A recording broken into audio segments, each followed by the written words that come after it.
কম্পাসকে মারার আগে ঋতুজা ও বিহানের হাতে ধরা পড়ে যায় মোনালিসা। হ্যাঁ বন্ধুরা, এমনটাই দেখা যাবে।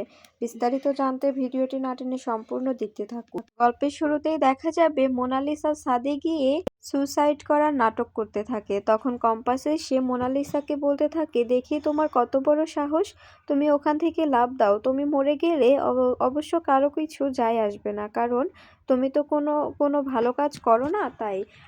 তাই তুমি মরে গেলেও কারো কিচ্ছু যায় আসবে না। তুমি মরে যাও, শুধুমাত্র আমার কাকিমার কথা ভেবে আমি এখানে এসেছিলাম, কারণ কাকিমা তো তুমি মেয়ে, কাকিমা তো সহ্য করতে পারবে না তোমার যদি কিছু হয়ে যায়। তাই কাকিমার কথা ভেবে আমি তোমাকে বাঁচাতে এসেছি, না হলে আমি আসতাম না। তুমি মরে গেলে মরে যেতে, সেতে কার কি হতো বলো তো? তুমি যে বাজে মেয়ে, তোমার জন্য কারোর কিচ্ছু যায় আসতো না। শুধুমাত্র শুধুমাত্র আমার কাকিমার জন্যই আমি এখানে এসেছি। তখন দেখা যায় মোনালিসা বলতে থাকে, তুই এখানে কেন এসেছিস? আমি মরে গেলে মরে যাব, তুই এখান থেকে চলে যা বলছি। তখন কম্পাস বলতে থাকে, ভালো করে বলছি, সুন্দরভাবে নেমে এসো, তা না হলে কিন্তু খারাপ হয়ে যাবে। তখন দেখা যায় মোনালিসা বলতে থাকে, তবে তুই আমাকে কথা দে, তুই বিহানের সঙ্গে থাকবি না? তখন কম্পাস বলতে থাকে, ঠিক আছে, কথা দিলাম, তবে ভয় পেয়ে নয়, আমি শুধুমাত্র কাকিমার কথা ভেবে তোমাকে কথা দিচ্ছি। এই বললে তখন মোনালিসা ছাদ থেকে নেমে আসে। আর কম্পাস বাড়িতে ফিরলে ঋতুজা কম্পাসকে বকাবকি করলে তখন কম্পাস ঋতুজাকে বলতে থাকে, মা তুমি চিন্তা করো না, আমরা কয়টা দিন মাত্র আলাদা থাকি, আমরা সবকিছু ঠিক হয়ে গেলে তখন না হয় একসঙ্গে থাকবো।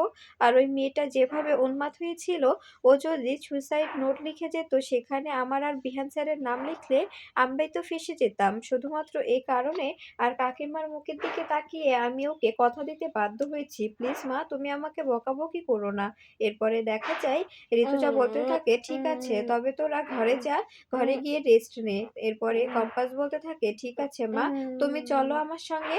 এরপরে ঋতুজাকে নিয়ে ঘরে যায়। এদিকে দেখা যায় মোনালিসা প্ল্যান করতে থাকে কি করে কম্পাসকে তাদের জীবন থেকে সরিয়ে ফেলা যায়। মোনালিসা মনে মনে বলতে থাকে, এই কম্পাসের জন্যই তো যত ঝামেলা, কম্পাসটা না আসলে আমার আর বিহানের সুন্দর একটা সংসার হতো, আমরা দুজনে একসঙ্গে থাকতাম, কেউ কোনো ঝামেলা করতো না।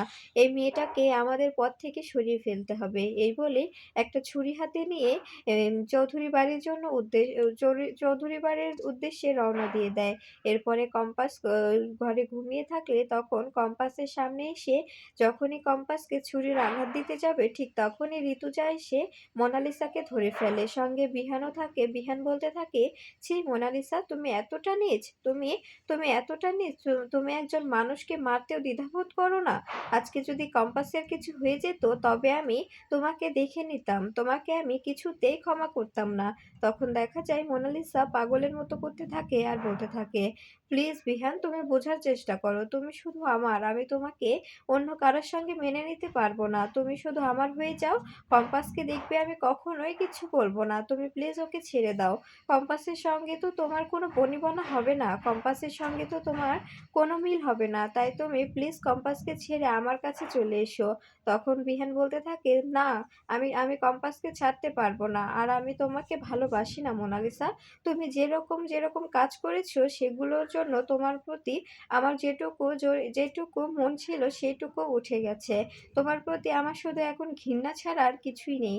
তুমি এখান থেকে যদি এক্ষুনি বেরিয়ে না যাও, তবে আমি পুলিশ ডাকতে বাধ্য হব, আর পুলিশের হাতে তোমাকে তুলে দিতে বাধ্য হব। তুমি একজন সাইকো হয়ে যাচ্ছ, দিন দিন তুমি তুমি মেন্টাল মেন্টাল ট্রমায় ভুগছো। তাই নিজে একটু ঘরে বসে নিজে ঠান্ডা মাথায় ভাবো, তুমি যেগুলো করছো সেগুলো কি মোটেও তুমি ঠিক করছো? তখন দেখা যায় মোনালিসা রেগে যায় আর বলতে থাকে, বিহান, তুমি আমাকে এভাবে অপমান করতে পারো না। আমি তোমাকে ভালোবেসে যা করেছি, ভালোবেসে করেছি, আমি তোমার ভালোবাসা পাওয়ার জন্য করেছি, তুমি আমাকে এভাবে অপমান করতে পারো না। তখন বিহান বলতে থাকে, আমি তোমাকে বলে দিচ্ছি, আমি একটা বিবাহিত ছেলে, তাই আমার আমার প্রতি তোমার কোনো ভালোবাসা মানায় না। তুমি তুমি প্লিজ নিজের নিজের জীবনটা নতুন করে শুরু করো, আমাকে আমাকে ভালো থাকতে দাও, আর তুমিও নিজে ভালো থাকো, বুঝতে পেরেছো? তখন মোনালিসা বলতে থাকে, এসব তুমি কি বলছো?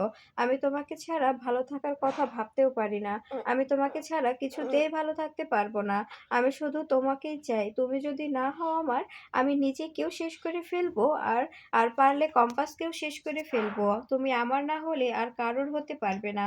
কম্পাসকে আমি তোমার সঙ্গে কিছুতেই সুখী থাকতে দিব না। আমি তোমাকে এটা বলে দিলাম। তখন দেখা যায় বিহান বলতে থাকে, "আচ্ছা আমিও দেখে নেব তুমি কি করতে পারো। এখন তুমি যাবে নাকি আমাকে পুলিশ ডাকতে হবে বলো?" তখন দেখা যায় মোনালিসা বলতে থাকে, "ঠিক আছে আমি যাচ্ছি।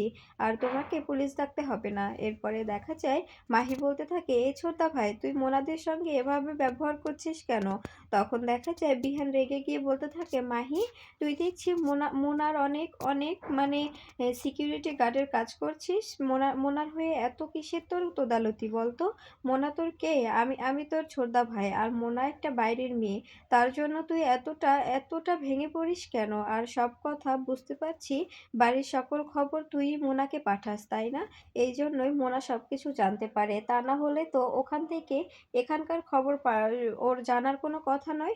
তুই কেন মেয়েটাকে এভাবে জেলাস ফিল করাচ্ছিস? মেয়েটা তো জীবনটা নষ্ট হয়ে যাচ্ছে। তুই ভালো করে জানিস যে মোনালিসা যেটা চায় সেটা কখনো হবার নয়। তখন দেখা যায় ঋতুজা বলতে থাকে, আচ্ছা মাহি তুমি কি চাও তোমাকে আমি পানিশড করি?" তখন দেখা যায় মাহি ভয় পেয়ে যায় আর বলতে থাকে, "জেম্মা তুমি এভাবে বলছো কেন? আমি তো সেভাবে বলিনি। আসলে মোনাদি আমার খুব ভালো ফ্রেন্ড তো তাই মোনাদির সঙ্গে একটু আমি ফ্রি মাইন্ডে কথা বলি।" তখন দেখা যায় ঋতুজা বলতে থাকে, ফ্রেন্ডস তাই বলে তুমি বাড়ির যত কিছু হবে যা হবে সবকিছু মোনাকে ফোন করে জানিয়ে দেবে? একটা যেটাই হোক সেটাই তুমি মোনাকে ফোন করে জানিয়ে দাও। আমি কি জানি না তুমি কি করো? বাড়িতে সারাক্ষণ কি করো কি না করো? তুমি তো সবসময় কম্পাসের পিছু লেগে থাকো। আর কম্পাস কি করছে না করছে সবটাই মোনাকে সারাদিনই আপডেট দিতে থাকো।